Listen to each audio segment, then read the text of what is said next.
Hello, I'm Alan. Welcome to the Guitar Shack. Today I'm doing a quick video just to give an overview of the preparation process that I'm going to put this 2016 Fender Elite Telecaster through as I prepare it for sale, and then it will appear in my Reverb Shop in the next few days. So it's 2016 model, USA made, very nicely appointed Telecaster. It's got a belly cut which is comfortable. It's got a zero load tone control. It's got noiseless pickups. It's got a 6 saddle bridge with I think stainless steel looks like saddles. It's got a really nice neck. This is beautifully rolled edges, really nicely fret dressed, and it's a compound radius, so gets flatter at the top end and it's a bit more rounded down at the front end, so it's very comfortable. Comes with Fender locking tuners as standard, and it's in the classic butterscotch blonde with black guard obviously, and in this case it's got a black binding around the front edge of the body as well. So it's a lovely guitar. Two owners, 2016, so it's 8 years old. So I'm going to give it a deep clean and a setup, and then just make sure that everything's working the way it should be, and then that's what I'll be walking you through now. So first things first is to detune the guitar and get the strings off, and then we're going to be giving it a thorough clean, get inside all the cavities, give the board a good wipe down. Obviously it's maple, so it doesn't need to be oiled, but it will be waxed as part of the overall cleaning and waxing of the guitar, and I will be polishing the frets. The frets, I can see there's minimal wear on them. I mean, there's just very bare level of fret wear, so I'm not going to, it doesn't need any more than a polish, which is good. So let's get these off and then we'll get into it.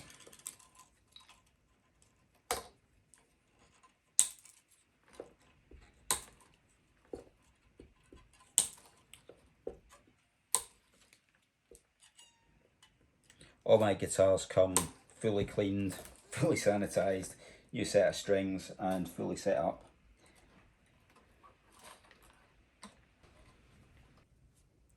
So the guitar is in really good shape. Don't see any bashes, dings or scratches. Just needs a little bit of a clean. Yeah, this is mint. Back of the neck's fine. The frets, tiny little bit of wear, but I don't really want to level them. I don't think it's necessary, and I'd rather not when it's not. Yep, so that's good. So I'm going to get into this. I'm going to open up the cavities. I'll give it a good clean out. I'll give it a good coat of wax. I'll polish up these frets and get it restrung, and it'll be up.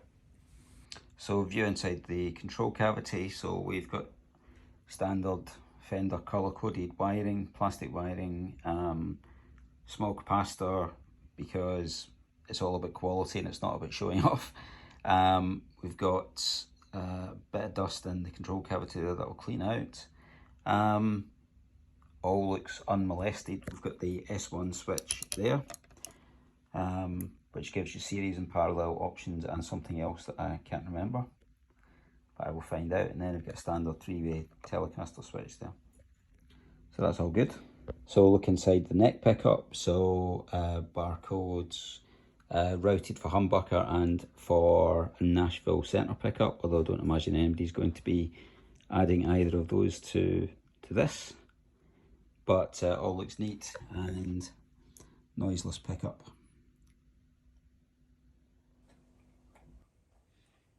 Just got some wax or some kind of manufacturing residue just under here, so I'm going to get rid of.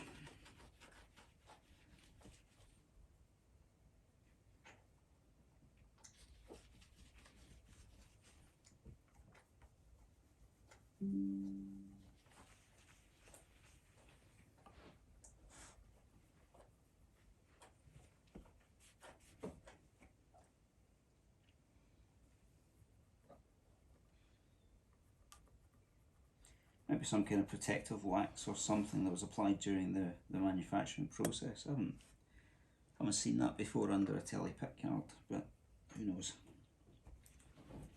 It certainly looks completely unmolested under here anyway. There's a fair amount of dust, as tends to be the case, so I've lifted all of that out just for completeness.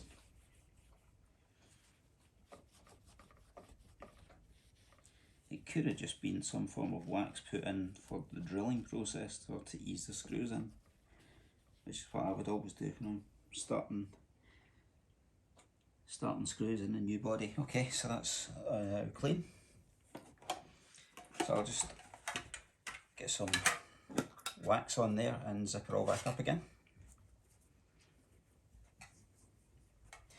I know some people think I'm crazy for doing this level of detailing, but I just think, you know, how often does a guitar actually get properly and thoroughly cleaned? So I just like to take the opportunity, really. I think, you know, I am just as guilty as anybody else with my own guitars, or giving it a wipe down when I play it and giving it a, you know, a good wax when I restring it. But, you know, they do accumulate dust and grime over time.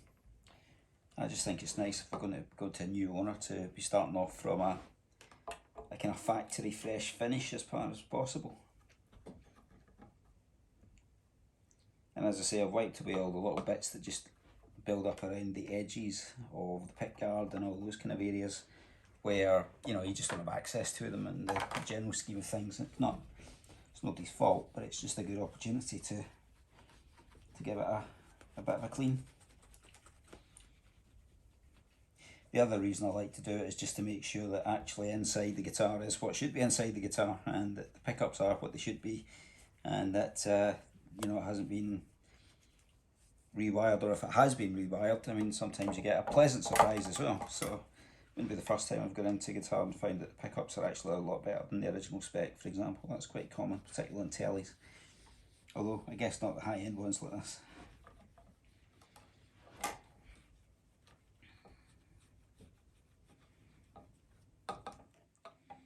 Okay, so that first coat of wax is really just a bit of basic protection, and my process generally is that I give it a clean and a wax at this stage.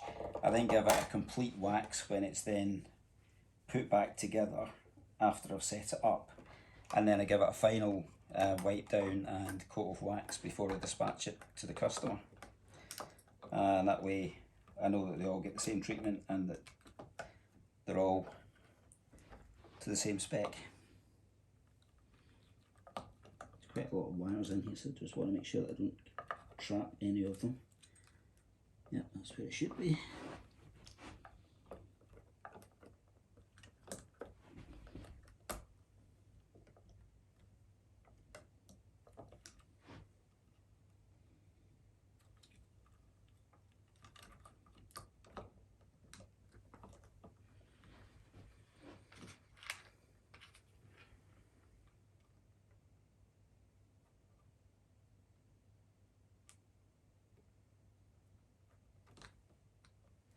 And get us back up again.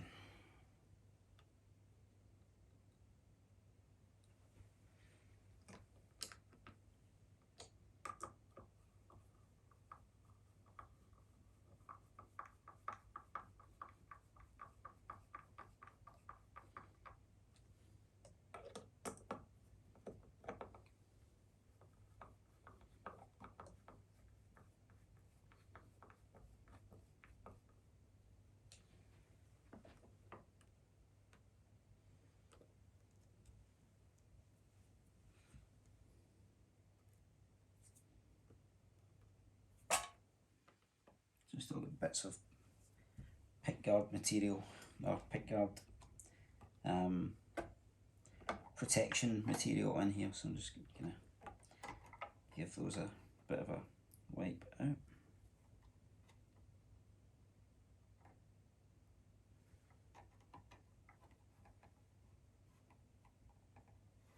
So it's a single ply 50s style pickguard, which looks nice. It's a nice combination really of kind of modern appointments and slightly traditional styling. Obviously with the 6 saddle bridge, and the closed tuners, it's a modern Telecaster, but I do like a bit of Scottish blonde.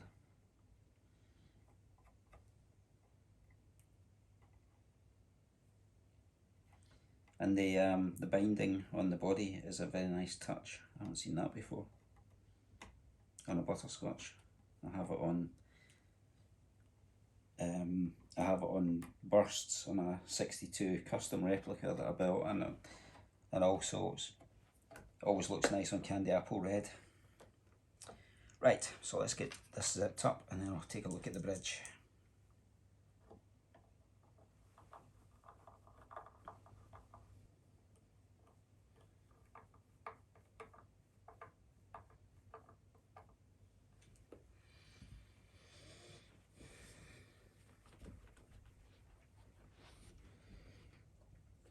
Set this all back together.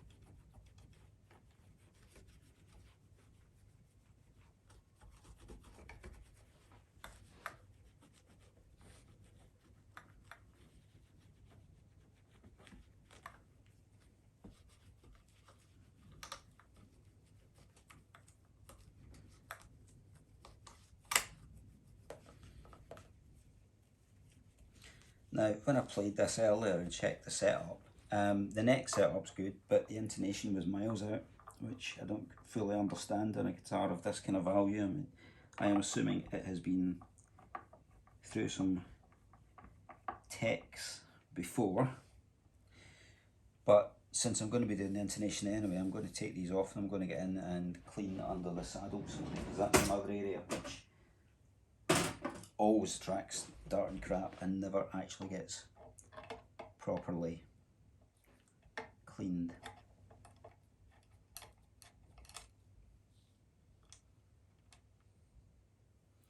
Even just having a look at the saddles as they come off, there's a fair amount of crud on there and under there, so it's worth taking the time to do it. It takes 10 minutes to sort of clean it and then intonate it back up again, but I'd rather know that you're starting from a clean point and then you're starting to set up from scratch as well. Just gives you that degree of confidence that it's been done properly. And this is what was hiding under the saddles, so that's why I go to the trouble of doing this properly. And since we've gone to this trouble, I will lift the bridge plate and just get under there too. Again, for no reason other than it never actually gets any attention, and it does tend to sort of build up.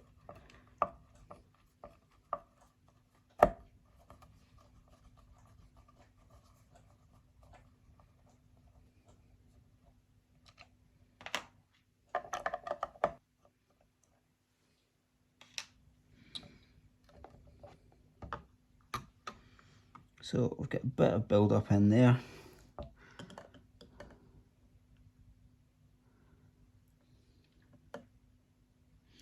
Fender noiseless pickup, all present and correct. Bit of crap under the side of the bridge, as you would expect. Bit of crap in between the bridge and the scratch plate. And interestingly, having just been discussing with somebody the merits of the fact that on the Player series they ground the bridge with the pickup wire and run it to, they combine it to a little lug which sits under the bridge screws.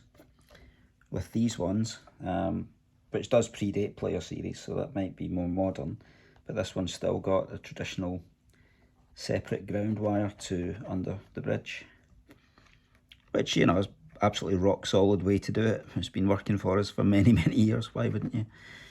But there we go. So Fender does it both ways.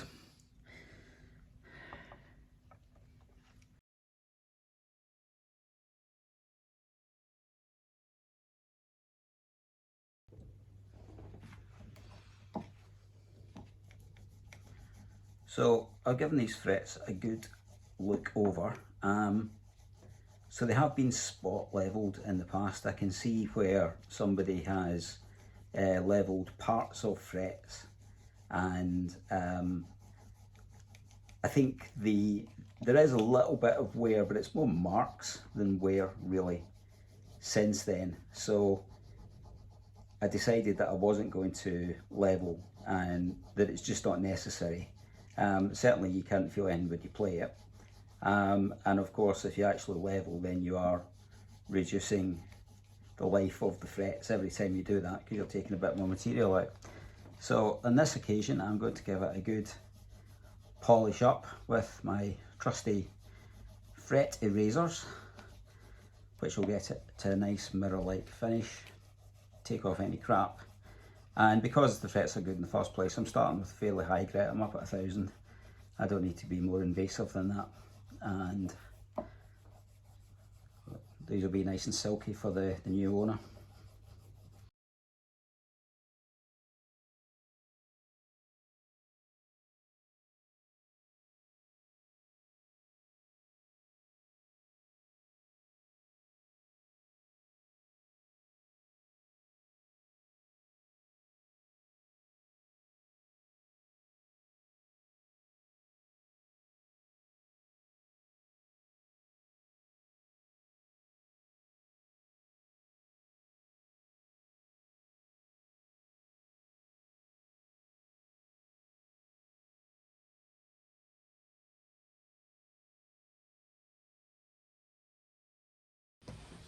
So that's the cleaning and the polishing done. Everything's back together. I just need to rebuild the bridge now, and then we will be getting into doing the setup.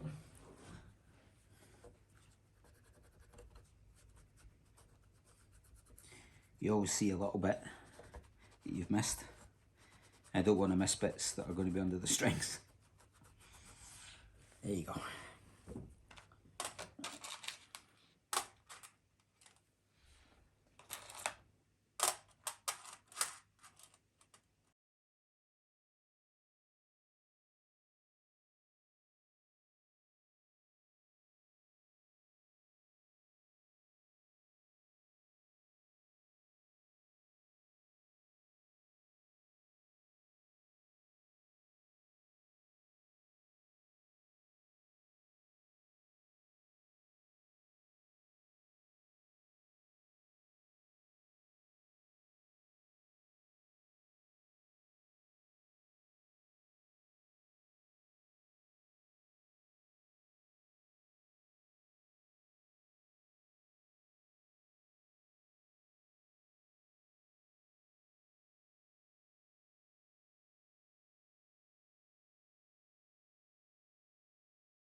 So that is now done.